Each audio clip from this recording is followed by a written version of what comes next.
Салам достор, биздин каналга жазылыңыздар. Башкалар көрсөтпөгөндү биз көрсөтөбүз. Кыргызстандын эгемендик алгандан берки соңку 20 жыл ичинде Кумтөр алтын кенинин айланасындагы ызы чуу бирде толкуса, бирде басылып, анан кай бир убакыт өткөн соң ал тема кайра көтөрүлүп, айтор кыргыздын алтынына байланышкан ары сырдуу, ары куйту саясат токтобой эле уланып келе жатат.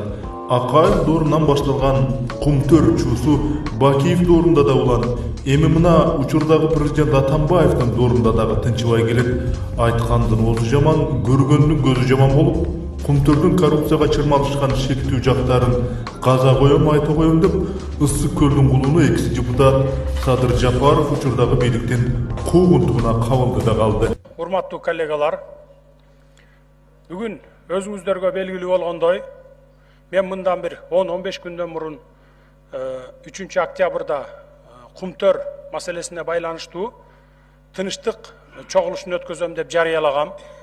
Бүгүн тынычтык чогулушу болуп өттү. Эртең менен саат 11-де мен ошол жерде болдум. Ошол жерде болуп, саат 12:30-1-лерде кабинетиме келдим. Түштөн кийин, иш башталгандан бери мен радиону угуп олтурамын кабинетимде. Радиодон менин жердештерим Алымбеков, Талант Узакбаев, Максат Сабиров, Курманбек Дыйканбаевтар сүйлөп атат. Кумтөр проблемасын карашыбыз керек, элдин пайдасына чечилиш керек, элдин пайдасына иштеш керек деп атат.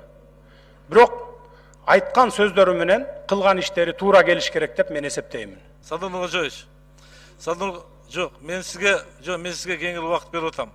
Бирок мына коллегаларды мындай кичине сый менен эметиңиз.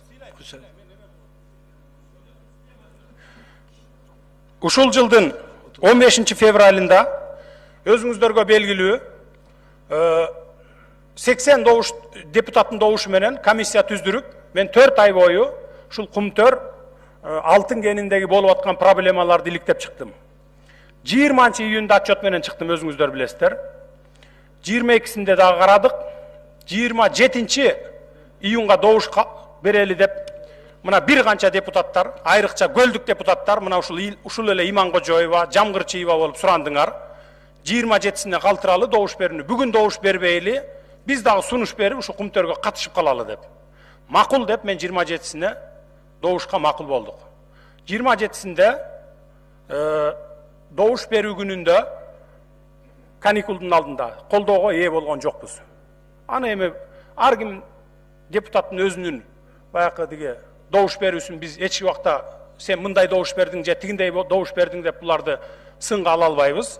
Ошондуктан ар бири 45 депутат каршы берип, ошондуктан бул маселе өтпөй калды. Эми урматтуу депутаттар, мен таң калам, ушу каршы берген депутаттарга таң калам. Бүгүнкү күнгө чейин 15 жылдан бери карай 260 тонна алтынды Кумтөрдөн ташып кетип, бизге 1 тонна 400 килограмм алтын калтырыптыр. Мына кыргыз элинин пайдасы депчи. Ушуга кантип чыдап отурасыңар? Кантип ушуган дитиңер барып добуш берип атасыңар? Андан сырткары 77 тонна күмүш алып кетиптир. 1 килограммы биздин Кыргызстанга калбаптыр пайдасы. Кайсы бетиңер менен ушуга добуш берип атасыңар? 1 килограммы калбаптыр. 2000. Эми мындайда урматтуу депутаттар, чындыгында ачуу болот. Угуп турула, уккула. Урматтуу депутаттар, танапес саат 4-тен 15 мүнөт өткөнгө чейин танап. 3-чү микрофон. Урматтуу төрага, процедура боюнча менин толук акым бар 2 мүнөт сүйлөгөнгө. Андан сырткары 15 мүнөт лидер фракция катары мен толук укугум бар.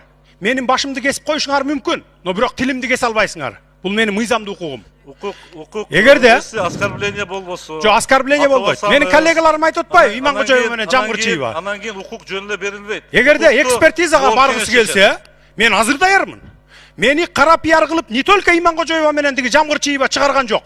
Бүтүндөй бийлик бутактары, бүтүндөй массалык маалымат каражаттар чыгарды.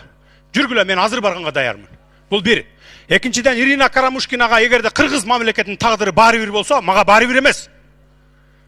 Мен эртеңки кыргыз мамлекетинин келечегин ойлонуп атам. Ошон үчүн урматтуу Асылбек Шарипович, Сиз калыс алып барыңыз. Менин мыйзамдуу укугумду эч кимдин тебелегенге, президенттин дагы, премьер-министрдин дагы, спикердин дагы эч кандай акысы жок. Бул менин мыйзамдуу укугум. 2 мүнөт процедура менен сүйлөгөнгө акым бар. 15 мүнөт лидер фракция катары сүйлөгөнгө акым бар. Эгерде менин сөзүм жакпаса, кулаңарды жаап отургула. Чындыкка эгерде чыдабай атсаңар. Мына мен сиздерге момундай эле айтайын. Садыр Жапаров түшүнөн чочугансып, кумтөр маселесин кечээ эле көтөрүп чыкты деген мааниде элдин кулагын ушулаган жөө жомоктор али күнчө басыла элек. Ал эми Садыр Жапаров өзү 2003 жылы эле эч бир депутат боло элек кездерде кыргыздын бир мекенчил атуулу катары кумтөрдү өз көзү менен барып көрүп таанышып, элден ар кыл адистерден керектүү маалыматтарды алып, аны бири-бири менен салыштырып анализдеп, өз алдынча иликтеп, аны элге алып чыгууга аракет кылып жүргөн. Это где-то примерно $350 000. $350 000 айтырсыз.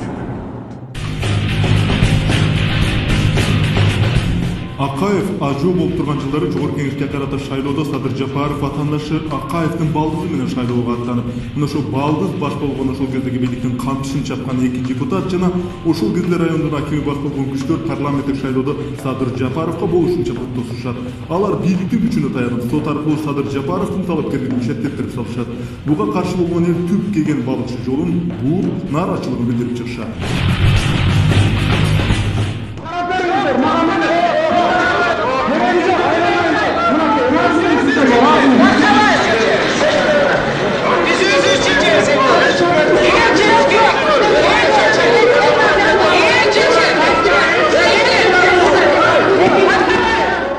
Атайлап бут тосулуп жатканын көргөн эл акыр аягына чейин көшөрүп, жол тосуп турушуп, акыры Садыр Жапаровдун талапкерлигин кайра ордуна койдуртуп, ошентип ал татыктуу жеңишке жетишип, депутат болуп шайланат.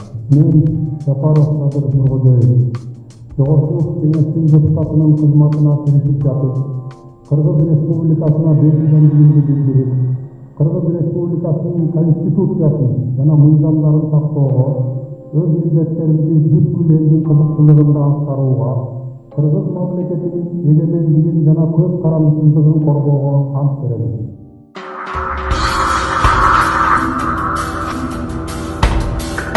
Шайлоо шанысы бүткөнү менен 2005 жылы Акаевдик бийлик кулап революция болуп кетет. Саясий олку-солку кырдаалда жаңы шайланып келген депутаттар парламент залына кире эле мурунку чакырылыштагы депутаттар дагы келип отуруп алып, кетпейбиз дешип айтор кыйла тирешүүлөрдөн кийин акыры жаңы чакырылыштын депутаттары мыйзамдуу түрдө парламентке келип, расмий түрдө ишин башташат. Ал учурдагы шайлоо системасы боюнча Жогорку Кеңешке талапкерлер ар бир округтан шайланып келип депутат болушкан. Садыр Жапаров Ысык Көл облусунун Түп районунун округунан шайланып келгендиктен Көл классынын эң башкы көйгөйү катары Кумтөр көйгөйүн көтөрүп жыйындарда бул тема боюнча жеке позициясын айтууга түгүл, топтогон материалдарын депутаттарга таратып да берген. Кумтөрдүн алтыны күнүнө 125 килограмм алтындан суткасына алтын алат да ошол жерден. Эсептеп көрсөң 2 миллионго жакын доллар. Анын баары каяка кетип атат? Мурдакы бийликтин убагындагы материалдардын баарын топтодум, муну берем. Именно ушу Феликс Шаршембаев сизге, Курманбек Салиевичке мынакей мен жөнөтөм. Депутаттардын ар бирөөнө ушул материалды берем. 100 листтен турган материал. Мен айтайын дегеним, мурдакы Созовдун депутаттары комиссия болуп текшерген да Кумтөрдү. Ал жерде ошол эле биздин урматтуу аксакалыбыз Турдакын Усубалиев дагы бар. Өзү председательствующий болгон. Бүт фактылардын баарын выявить этип чыккандагы, бирок ачыкка чыгарган эмес анычы. Ачыкка чыгарган эмес. Бул эмне жөнүндө айтып атат? Бул деген сөз өзү ошол убагында анын дагы оозун жаап койгон. Кумтөр маселеси парламентте кабыргасынан коюлуп, Садыр Жапаровдун демилгеси менен Кумтөр ишин иликтөө боюнча комиссия түзүлөт. Ал эми бул комиссияга Кубанычбек Исабеков төрагалык кылмай болот. Исабеков башында турган комиссия маал-маалы менен Кумтөр боюнча иликтеп каза берет. Андан бери карай дагы Кумтөрдүн ишин иликтеген далай комиссия түзүлүп, ага атка минерлер, депутаттар, адистер тартылып, ар комиссия өз деңгээлине жараша алтын чуусун катуу эле күчүлдөп, казышкандай болушат. Бирок негедир иликтөөнүн өтөсүнө чыкпай эле кумтөр маселеси ара жолдо кала берет. Эсептей келгенде кумтөрдүн чуусун иликтеп баш аягы 30дан ашуун комиссия түзүлөт. Анан эле алардын ишинин натыйжасы ара өк болуп, кумтөрдүн артына бекинген көрүнбөс шылуундар